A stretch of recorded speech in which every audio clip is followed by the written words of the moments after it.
How to check the magneto in a weed eater. The magneto, or ignition coil, in a weed eater trimmer provides the strong electrical output needed to fire the spark plug, which ignites the fuel in the cylinder. When the magneto malfunctions, the weed eater will lose energy or stop running. Checking the magneto will help you determine whether it is the source of the weed eater malfunction, and it is a simple task that takes only a few minutes to complete. Things you will need: spark plug tester. Turn off the weed eater.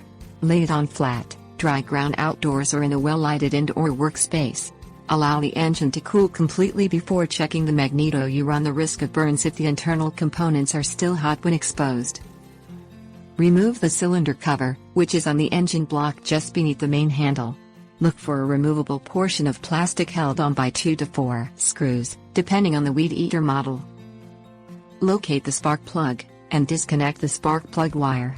Examine the spark plug electrode for signs of corrosion. Keep the spark plug if you don't see any corrosion. Adjust the spark plug gap to 0.7 mm, the industry standard spark plug gap specification. Return the spark plug to its housing.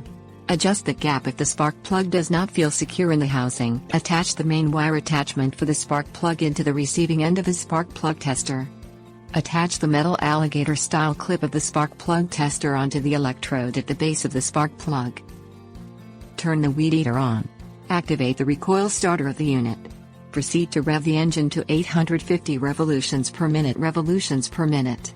Monitor the test window of the spark plug tester for a strong blue spark arcing between the two electrodes. Take your weed eater to a repairman certified to work under the limited warranty of weed eater brand string trimmers. If the spark is very weak or there is no spark, the magneto will need to be replaced. Tips: warnings.